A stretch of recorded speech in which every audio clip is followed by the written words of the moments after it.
This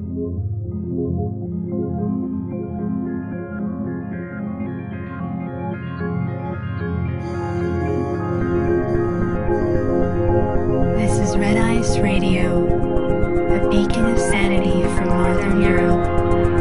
RedIceCreations.com. Welcome back to Red Ice Radio, and thank you for tuning in. RedIceCreations.com, that is the website, and my name is Henrik Palmgren. I hope you're taking good care of yourself, eating right, thinking right, feeling right, and sharpening your focus and intention onto the things that you want to make or create for yourself. But what a time to be alive, huh? There's so much going on right now. It is crazy. Feels like I'm saying that quite a bit lately, but it's true. It's not slowing down, and I don't believe it's going to ease down either. This is the big squeeze on so many levels. Who is going to make it? We have generated earthquakes, false flag shootings, incredible scientific discoveries, scary technology, and conspiracies that are revealed every day, it seems like, while new ones are initiated as well, I'm sure. If you're not seeing or sensing this, you are not paying close enough attention. Simple as that. But on a positive note, so many things are being revealed and unveiled right now. And at the pace that all of this is happening at is simply astonishing. We have David Icke with us today on the program. He hardly needs an introduction, but people are discovering and tuning into our program all the time. So if you are new to the program and David's work, we can tell you that he is a former sports presenter with the BBC. He has written 16 books and traveled to over 40 countries since 1990. His books reveal how a hidden hand is behind world-changing events like the attacks of 9/11 and the manufactured wars in the Middle East, as a part of a mass mind manipulation technique that he has dubbed problem reaction solution. While being controversial and often heavily attacked, David Icke has driven on with his unrelentless investigation into subject areas that others don't dare to touch. He reveals information that has been kept from a dumbed-down population and has allowed the establishment to treat them as nothing more than slaves to a sinister, hidden agenda. Welcome back to Red Ice Radio, David Icke. It's a pleasure to talk to you once more. How are you today, David? I'm all right, Henrik. Snowed under with things to do at the moment, but that's a good thing, you know. Aren't we all? Yeah, the interest is very encouraging. Absolutely, you bet. And I think you are getting better and better in every book that you write, David, to condense the agenda and to talk about your own background, what happened to you, and of course how you see the world from a geopolitical level to a spiritual or even holographic level. And obviously there's so much of what you bring up in the new book, Remember Who You Are, that I want to address with you today. I thought just before, though, we go into it, just to recap quickly, in March 2010, we did a program with you, and then earlier, just 2 programs before that, with Anne Grieg and Robert Greene about their situation related to the sexual abuse of Anne's daughter, Holly Grieg. Right. And of course, how Robert Greene had been helping them to expose the Scottish establishment's pedophile rings. Can you just tell us a bit of what has happened to Robert and what you know since this time? Well, Robert was jailed for something called a breach of the peace, which is, in this case, handing out leaflets explaining why there needs to be an investigation, a proper one, because there never has been, into the allegations of Holly Grieg and the sexual and violent abuse that was inflicted on her, she says, by members of the Scottish establishment. And of course, Scotland is a very major centre for this global elite bloodline and of Satanism and secret societies. And so you have a situation where if the lid was lifted in Scotland, or the stone was lifted in Scotland on the Scottish establishment, well, my goodness me, how that would lift the lid on so many other things that connect into it. It's no accident that we have the biggest secret society in the world in terms of numbers, is the Scottish Rite of Freemasonry. So what Robert Greene and those campaigning in relation to the Holly Grieg case were dealing with was, if you like to use another metaphor, it was a big, big domino, and is. And if that one falls, well, a lot of others go with it. And so there has been clearly massive manipulation, mendacity, and a downright fraud in the end, to make sure that the real truth about Holly Gregg, what happened to her, who was involved, and why there has not been, and Robert's court case really brought this out in the evidence, why there has not been anything approaching a proper investigation into her allegations. And of course, what they had to do was make sure that when he appeared in court, that the witnesses he wanted to have his counsel question in relation to all this, including the lack of investigation, like Elish Angelini, the former head law officer, basically, the Lord Advocate in Scotland, why she, both as Lord Advocate and when she was chief law officer in the area where it happened, in around Aberdeen, or is alleged to have happened, why in neither case was an investigation carried out and played through. But he couldn't question her because the judge would not allow her to appear as a witness. And there was not a jury, there was just a judge making this decision. So when you look at it, it's a head shaker. Yeah. And it was obvious that they were going to do what they could to make life as difficult as possible for Robert Greene. But, you know, I've met a lot of people in my life, and when it comes to tenacity, when it comes to decency, when it comes to seeking what is right, no matter what the consequences for yourself, well, Robert Greene is right up there, because there's nothing in this for him. There is nothing except hassle. There's nothing except stress. There's nothing except pressure from the establishment over many years now. And yet he's still there, and he's still going, and he's in prison at the moment, and he's still working to get this story circulating to the public, and to continue to put pressure on the authorities to do what they desperately do not want to do, which is thoroughly investigate this case. And why don't they want to do that?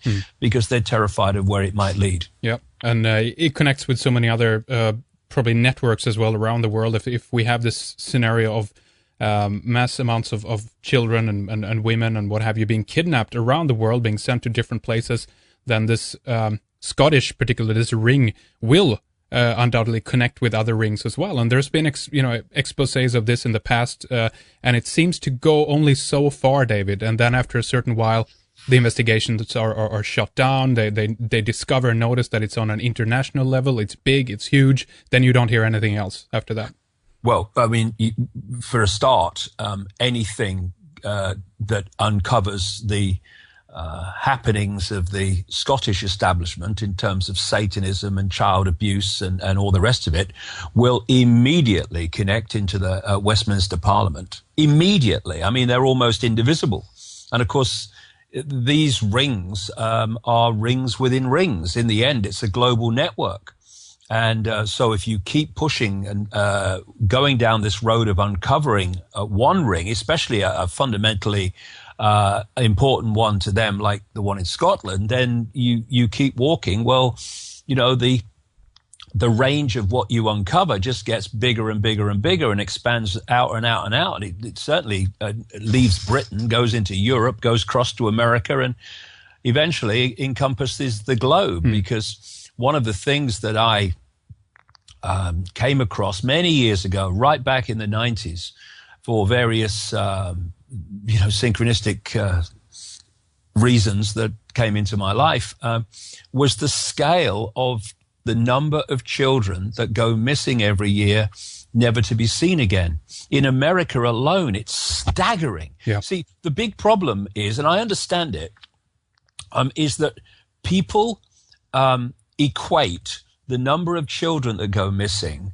with the number of high-profile stories of children going missing on the mainstream media. Like, of course, the Madeleine McCann story was a classic example of this. But they are just the tip of the iceberg. Doesn't even begin to describe the scale of children that go missing through various forms and in various ways every year. It is a stunning global figure, which goes into the millions if you add them all up. I'm sure there's no question about that.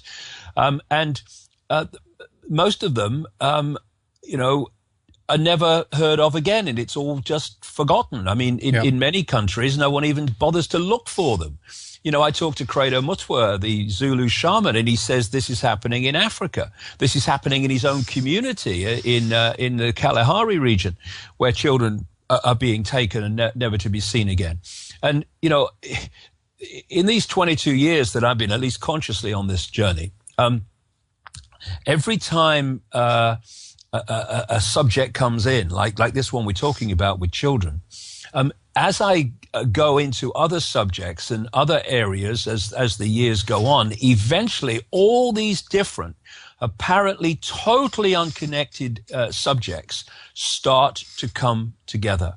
And to understand the scale of child abuse, the scale of missing children, the scale of satanic ritual killing of children, we need to understand the force behind this global conspiracy that operates from the shadows, and why it wants the energy of children, and why throughout known history people have talked about sacrificing young virgins to the gods. And what we realize is that that's just code. Young virgins means children. Mm-hmm. And what I've uncovered over the years is that these entities that go under endless different names, I call them the reptilians, although there are other non-human forms involved, but the reptilian one seems dominant at that level, though it goes well out beyond them, I suggest.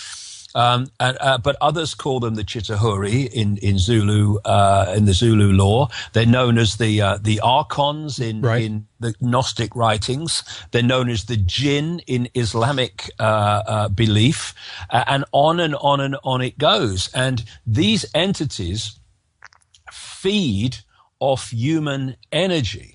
And because, like everything with energy, the energy of different frequencies syncs with energy of the same frequency. And thus, these entities, to absorb human energy, have to have energy that is within the frequency range they can absorb. And it seems to me that this relates to low vibrational human emotion, that relates to fear, to frustration, to depression, to frustration, all these things. The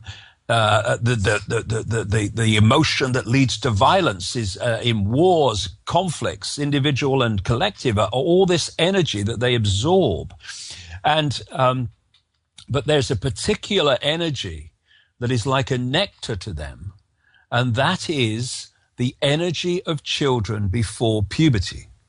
As I pointed out in the books over the years, this reality that we experience as physical through the conscious mind is actually illusory physical. It's holographic. We decode it to appear physical, but actually it's illusory. This is why quantum physicists can't understand why atoms supposed to make up this solid physical world, which isn't, when atoms have no solidity. But it's not a paradox. It's because they don't have to be solid. Nothing has to be solid to create an illusory solid reality, a holographic reality. And so when we go back to the base construct of everything, whether it's the human body or the universe, certainly as we experience it anyway, it's a waveform vibrational information construct. And what we call the physical, the holographic, is like a movie screen. The waveform level, what I call the metaphysical universe, is like the projector at the back of the movie theater. It's from where all this comes, and then it hits the screen and we see the movie. But what we're doing through what I call the human body computer is we are decoding that waveform information construct into holographic reality on our personal screens, which is the decoded by the genetic structure. The brain's involved, obviously, but the DNA and the genetic structure in general are doing this. So therefore, when we see what they call puberty, we see a hormonal change, a chemical change. But that chemical change in holographic reality is merely a decoded expression of an energetic change going on in the child. Right. An energetic change, an information change, which is moving the child from being a child into what we call adulthood. And it's that energy before that change takes place that these entities most want to absorb, what most want to have as a food source, a power source. And thus, throughout history, we've had this theme of children, in effect, being sacrificed to the gods because they want that energy. And so what's happening to these children, many of these children, I mean, a lot of these children that go missing, never to be seen again, there will be other explanations for it. But in terms of the ratio of them, a large number of them, I suggest, a very large number, end up in sacrificial rituals. They end up being in pedophile rings and stuff like that. And they're having their energy vampired. Because there is the process, horrific as it sounds, but we need to face these things if we're going to sort them out, yep. Where at the point of sacrifice, the energy of the child is released and the entities absorb that energy. But there's also the pedophilia aspect of this, where these bloodlines, these hybrid bloodlines, which were known in the ancient world as the demigods and what have you, are a hybrid genetic creation that is part human and part reptilian. And so they have this dual genetics. And they were created specifically to be the middle men and women within our reality, what we call visible light and the electromagnetic spectrum, etc., to represent the agenda of these hidden entities in human society, so that we are manipulated and have our society directed by forces we don't know exist, because it seems to be being done by people in places of leadership and influence and power that appear to be human. Well, actually, they're conduits. And this relationship can be this dynamic can be described and symbolized very much like this. You have often you see scientists in a laboratory who can't work directly with some material. So the material goes in a sealed tank. They stand outside the sealed tank and they put their arms into the tank and work with the material while they're outside of it. Right. If you take the tank to be symbolic of our reality, human reality, you take the scientists to be these entities operating outside of that frequency range overwhelmingly, though not entirely, and the gloves that they use to go inside the tank to be these hybrid bloodlines, well, then you have the dynamic. And so these bloodlines are a conduit. And because of their hybrid nature, again, you take hybrid genetics, you take that to its base form, which is waveform. It's an energy field that is very much more vibrationally compatible with these reptilians than the general run of the population. And that's why these bloodlines were created, so that they could be very powerfully possessed by these entities, and their mental and emotional, passes for emotional processes, could be taken over. And thus they're just if you like, the middlemen and women that allow these entities to manipulate human society while right. humans have no idea they exist. And where I'm going with this in terms of pedophilia is that this genetic compatibility, it's horrible what I'm going to say, but, let's face it, means that when a pedophile is having sex with, especially a pedophile within this bloodline is having sex with a child, what is happening is the overshadowing entity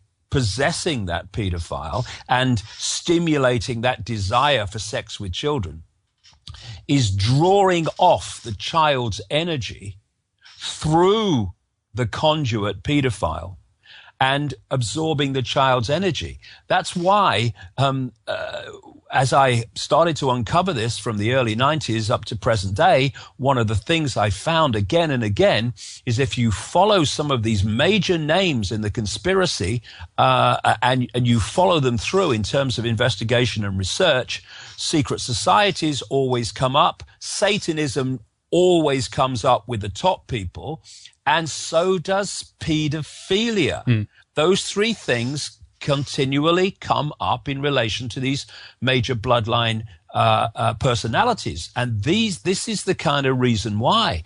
And you really, when you go along this journey of research, if you go along it with a preconceived idea, with a religious belief, a political belief, a scientific belief, well, forget it, because unless you're prepared to let them go in the light of the information, then you're never going to get into the rabbit hole more than a very short distance, because you are going to censor where you need to go to understand this whole deal that we're going through.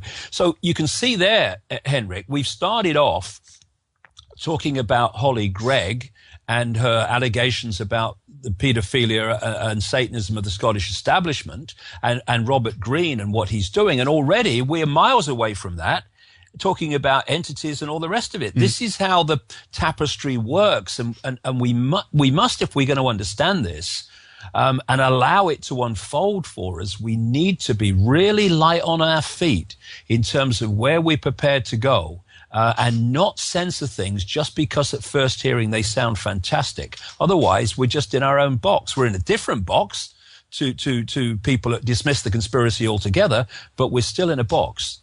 That's right. Absolutely.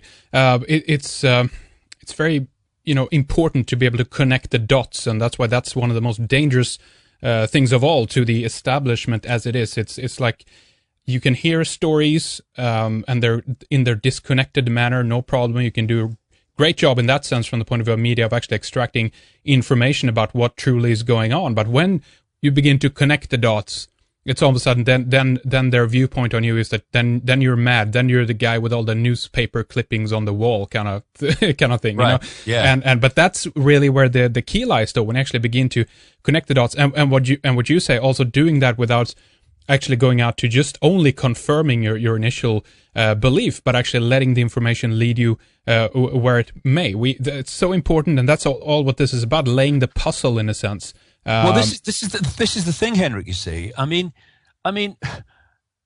what stupidity, in my view, and what unbelievable arrogance to think that we, in this manipulated density, can possibly know everything that we need to know or there is to know. That's ridiculous.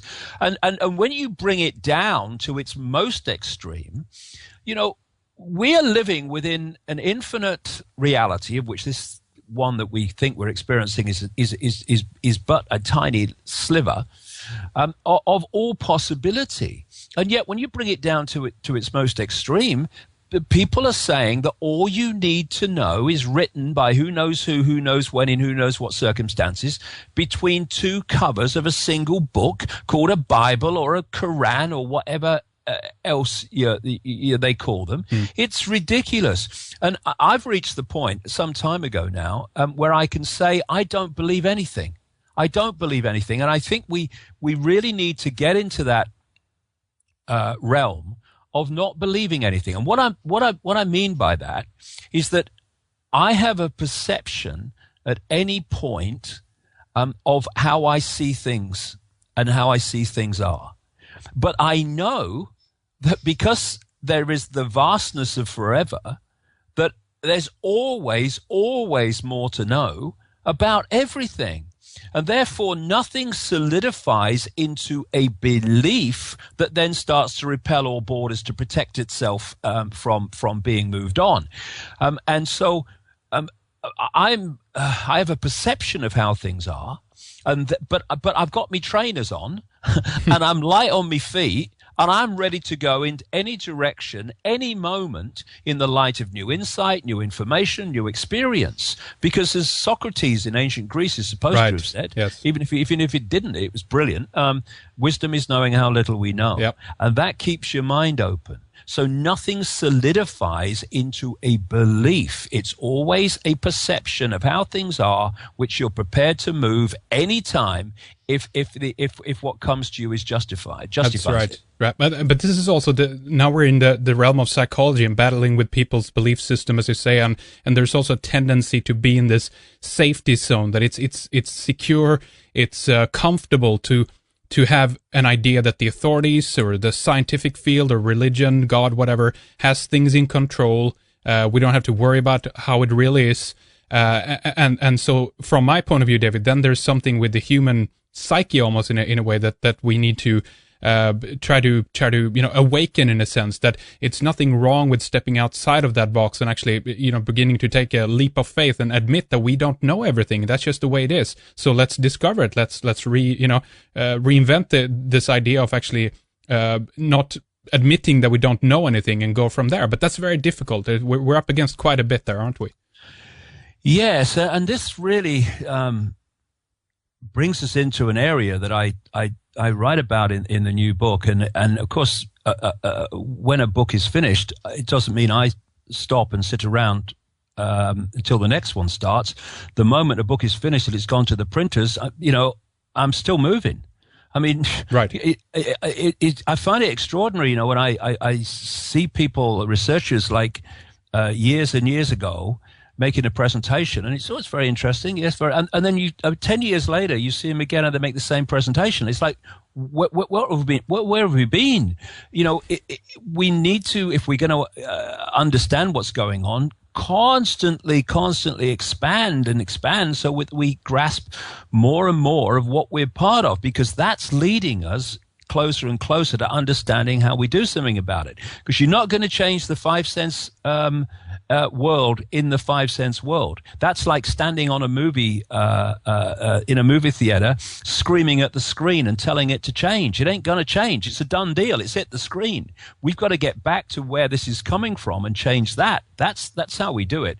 So the Illuminati, as some people call them, and sometimes they call themselves, this network of bloodlines and secret societies behind global events, they don't have any problem overwhelmingly with people trying to change this reality within this reality, because they know it ain't going to change. This is what they're trying to keep from us. And so we need to open our minds and let the information be our guide, and not preconceived idea, because we need to go into some very strange areas. And when we do, strange from the normal point of view, and when we do, suddenly we can start to make sense of what's happening. And you mentioned there, Henrik, about the way people are kind of locked off from going in these areas, and they operate in a very tiny expanse of possibility. Oh yeah. And funnily enough, one of the greatest ways of keeping people under control and asleep and ignorant is to implant upon them a sense of what's possible.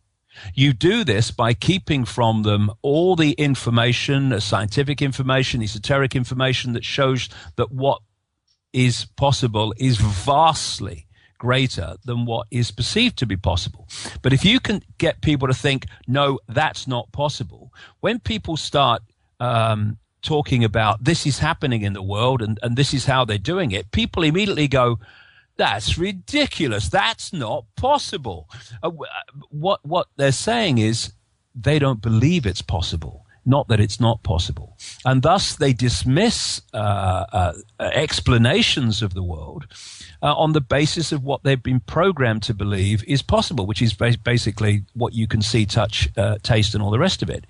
And the area that it might be good to talk about in relation to this box is something that, in my view, this is fundamental to why that is. Of course, I'm sure you've talked many times on this program about. Indeed, there's a History Channel series now, Aliens the series, or Ancient Aliens the series. Right. Yeah. One of those programs was entirely about this phenomena that I've been writing about for so long, of this common theme around the world in almost any culture of how some non-human race or non-human group manipulated human genetics. And I am absolutely convinced that this is what happened. Just to follow on that, Dave, I want to give you time to explain that. But yeah, go on. Do you believe that this is that the Earth was created, if you will, then, or potentially even the human race, to be their farm, and much in the same way that we have cows or sheep or what have you, or did the reptilian / Gnostic, the archons or what have you, come along later on and actually transform it into this? What do you believe about that? Well, this is my view, Henrik, in terms of the theme of the story.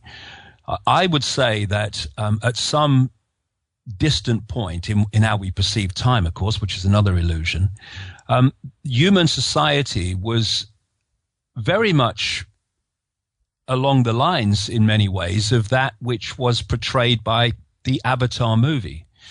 You had the blue people on the moon, the Pandora moon, and they were aware that everything was connected.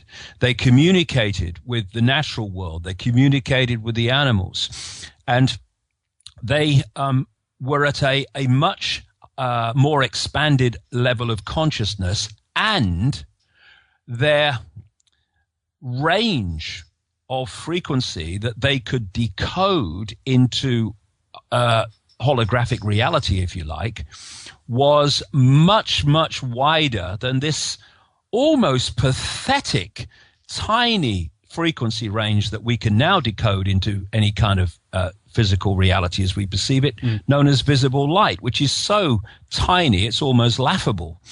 And then in the Avatar movies, along came these in the film, they were American military people from sometime into the future with their high technology, or what passed for it. And this was a completely different mentality. They came in with their technology. They had no perception of the connectedness of anything.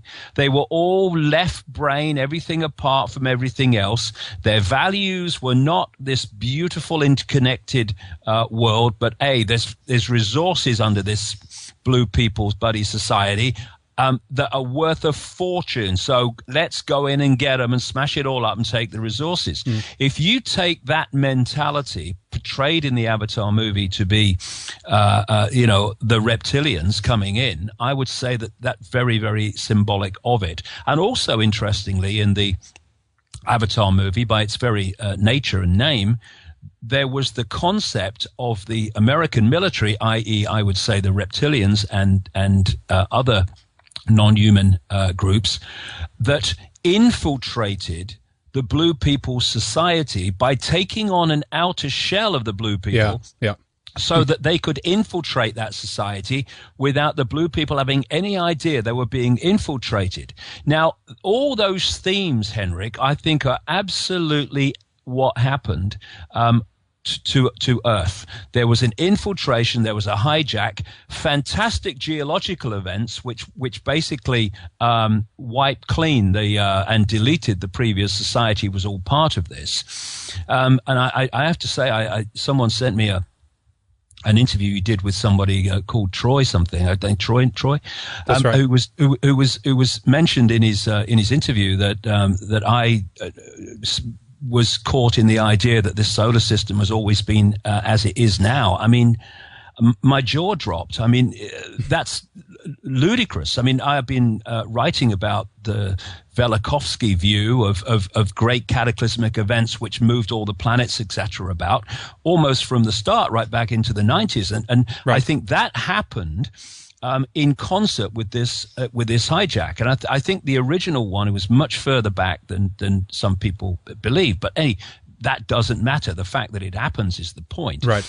And then the genetic now they've got a blank sheet of paper, or in effect, and the genetic manipulation started. And this is what I'm suggesting happened. You know, depending on the scientists you talk to, they say that something between 90 and 98% of human DNA is what they call junk DNA or non-coding DNA. And the word junk came because they didn't know what it does. And most of it, they still don't know what it does. And the idea that between 90 and 98% of human DNA has no function is ludicrous. I'm suggesting that actually what is within non-coding DNA, which they're now using as a term much more because it's becoming even ludicrous to them, that it doesn't have any function. And of course, open-minded, cutting-edge scientists around the world, particularly some in Russia, have concluded that non-coding DNA has its own language, as they put it, and it's different to the DNA that we think we know about. And I'm saying actually that within junk DNA, you have the inserted biological equivalent of software programs which are driving human behavior and human perceptions. And from that software implanted within non-coding DNA, come human personalities as we perceive them. I found it interesting that people like Carl Jung and other psychologists and psychiatrists over the years have claimed that they could break down human personalities into 12 major, more than that, yes, but 12 major archetypes and combinations of them. Now, when you're dealing with all possibility, the great forever that we really are beyond this illusory nonsense, then that's obviously the idea that you can break down human personalities into a group of archetypes and combinations. That's ridiculous. Mm-hmm. But what can you break down into a few archetypes and combinations? Software programs, personalities, traits, emotional traits and responses and reactions, which are actually running within the human genetic structure. Now, I also found it interesting that I read so many accounts, Henrik, of near-death experiences that people have had, which included words to the effect of, when I was outside the body, I didn't feel emotion like I did within the body. Mm-hmm. I didn't have human emotion. Doesn't mean they were kind of cold or anything like that, but the human emotion they did not have of the type that we experience. It's tied to the body. It's tied to the genetics, those emotions. Yeah. Yes, that's what I'm saying, that these emotional programs were implanted during this genetic manipulation of the human form, which went on and is recorded by all these ancient cultures. And so, if we are only perceiving reality from what I call body-mind, which is the holographic form and the energetic fields that interact with it, body-mind, and not opening that and allowing the greater self in, consciousness as I call it, which is operating and perceiving and observing from beyond this realm of our experience currently, then I suggest that it is very possible, and I think it's very common, shall I say, that people can go through an entire human lifetime without having a single original thought or emotional response that has not come from within this software or externally manipulated sources. And therefore, when you're in that state, you become incredibly predictable. It's like, if you type information into a computer, you know what that computer's going to do when you press enter, because it's programmed to do that. Yep. And in the same way, as you type information into a computer, that's symbolic in the human experience of the various situations we find ourselves in. And when you go around the world, of course there are exceptions, but generally, if people of different cultures face the same situation, it's almost like pressing enter. You pretty much know how they're going to respond. And you take it to this other aspect. I was speaking earlier about the fact that these entities feed off human low vibrational emotional energy.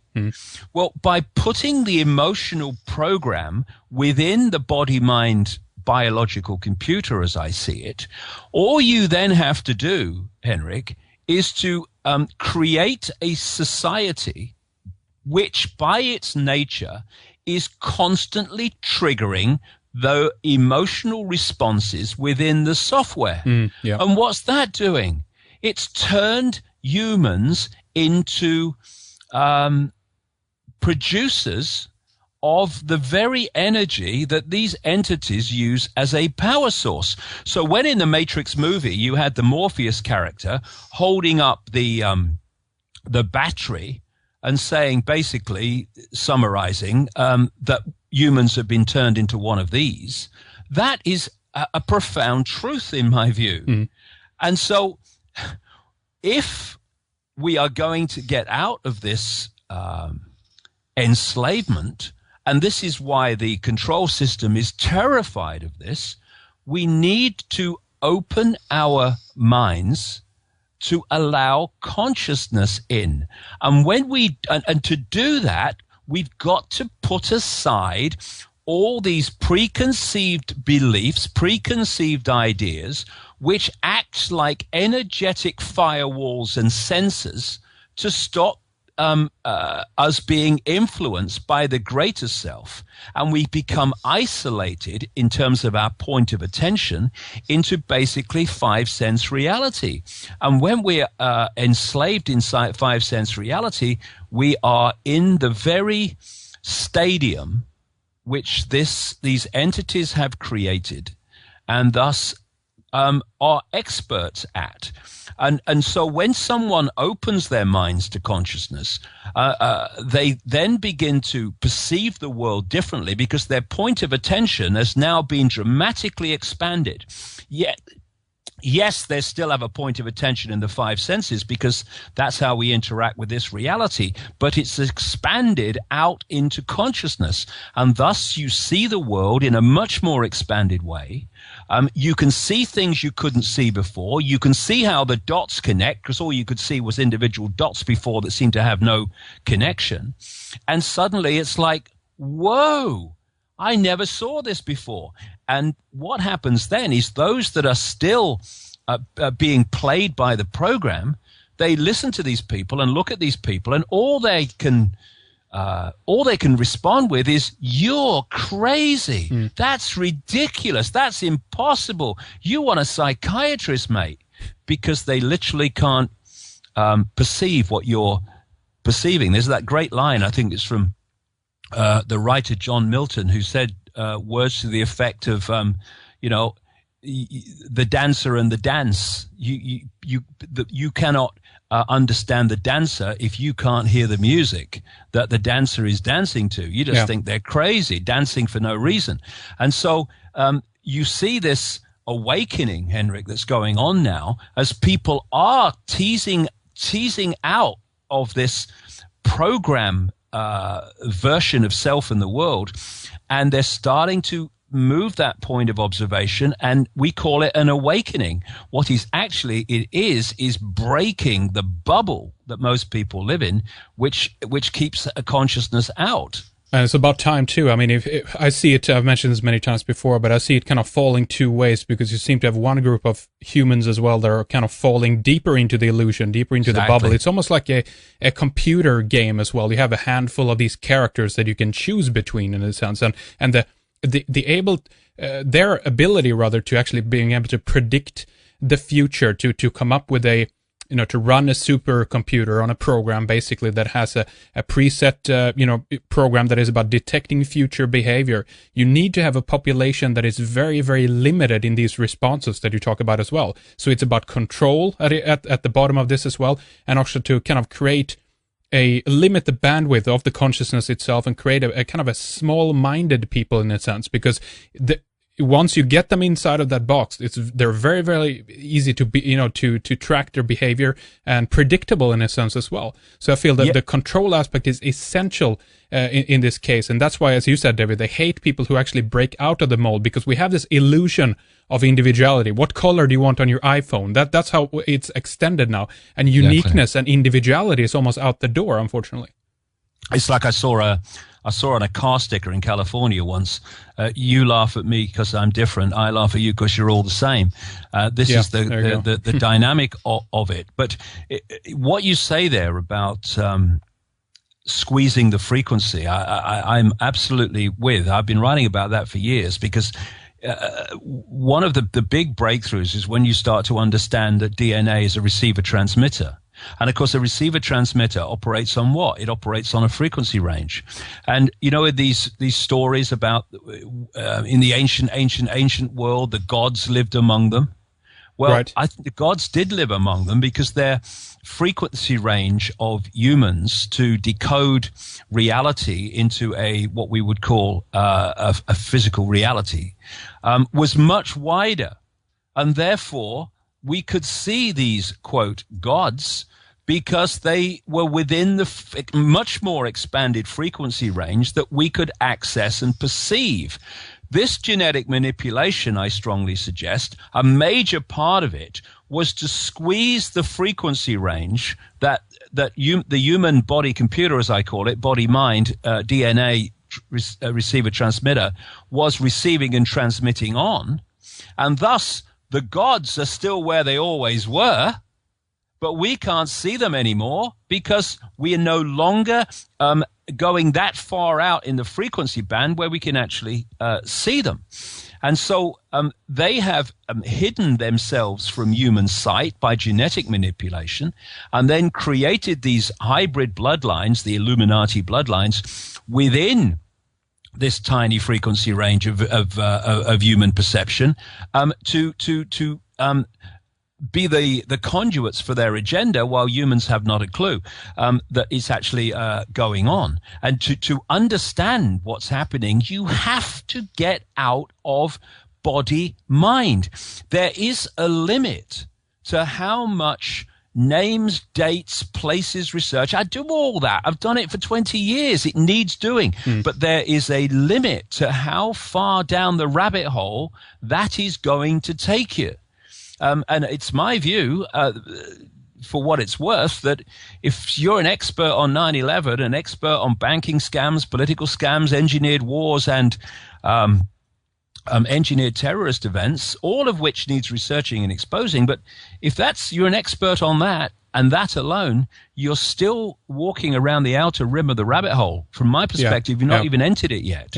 And what we have, of course, is religious belief, political belief, cultural belief, all acting as suppressors of open-minded, go where the music takes you research, and also realizing that a lot of stuff has got to come through your own intuitive knowing, and by reading the language of life and the signs and the clues that we're given.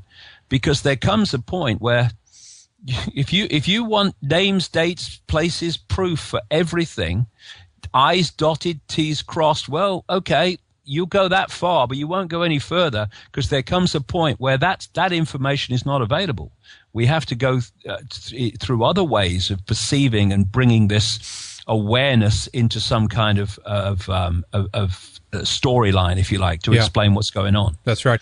We're going to take a break in a minute or so, David. But before that, I just want to comment a bit on what you said earlier, because there's actually some science behind this idea as well, that belief, obviously, and you know this, affects reality. But we also have the idea that even science, the written word, the alphabet in itself, even the law that's connected with that written law versus oral law, actually are changing your consciousness dramatically. It locks us into the left brain portion of the world, and there's even studies done on how human civilization has been going up and down. This is from the work of people like Leonard Shlain, for instance, and shows actually how the adaptation of the written word, how that has transformed society. As far as if we look at the revival of images and the Renaissance, things like that, versus the alphabetical written side of things, and so there is science behind this idea that we're totally locked down in what's on the paper kind of thing, and this also constructs our perception of reality. Meaning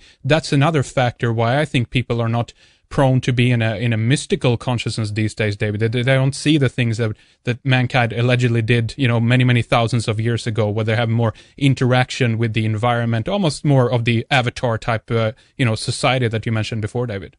Yeah, well, if we come up to a break pretty shortly, Henrik, I'll wait till afterwards. But I was having a conversation only about 20 minutes before the interview started with someone about this very thing and the relationship of word communication as opposed to other kinds of communication, and it's something I'd like to talk about when we've had the break. Absolutely, let's do that then and come right back. I want to, of course, mention in the meantime here that the book is called Remember Who You Are. It's a new excellent book that you can pick up either at davidicke.com, that's the main website obviously, or at davidickebooks.com as well. And if there is someone who wants to know more, by the way, about Robert Greene, there is a website currently set up for that. You have it linked up on your site as well. It's freerobertgreene.co.uk, where you can find out more about that and how to get involved and potentially help along into getting Robert out there. Anything else you want to mention about books or website, David? Please go ahead. Well, no, that's fine. The other thing that I'm doing this year is the biggest event I've ever done at Wembley Arena in London, because that can be anything between 5,000 and 10,000 people, depends on how many want to come. It's a decision we have to make in the very end of July on what numbers we're going to cater for. But the reason I'm doing it is because, well, first of all, we kind of outgrown in terms of interest the London venues we did before, and the middle venues like the Albert Hall didn't want to know, and so I decided to go for it and go for this major venue because I wanted to make a statement that could not be ignored, which is have a look at the number of people who are here. Some things changing, some things happening. Look at it. And also, I think, if we can gather enough people together of like mind in one place and those sort of numbers, then the impact on what some people call the morphic field, the information field of the earth, will be fantastic, especially in an energetically very important area of England and London. I mean, the conspiracy is not so much based in London and England for no reason. It's all about energy, and it's all about controlling the energy grid. And there are many levels to this Wembley event. So that's the thing that I'm really working for this year. Excellent. Just go to davidicke.com and just scroll down and you see the banner or the poster right there. David Icke, Remember Who You Are. It's at the Wembley Arena in London there, October 27th, 2012, and you can book your tickets right there as well. That's excellent. Did you ever think you'll end up on the stage in Wembley, David, by the way? No, I never thought I'd end up on any stage at one point worth the name stage, because no one wanted to know. But it's fantastic that if I have this phrase, you can't unhear something. So keep speaking your truth. And if people laugh at you, well, fine. And if people dismiss you, well, fine. But if your truth has any validity, it will eventually be shown to be so. And when it is, people won't be able to forget where they first heard it. And thus, you can make reality change by continually to speak your truth and to walk your truth, rather than let reality change you, which is what most people do by accepting the program reality that we're given from cradle to grave, and accept that it is real when it's nothing more than a program, an enslavement device. Absolutely right. Okay, once more then, davidicke.com, head on over there. We'll take a short break. I'll be right back with more. Stay with us.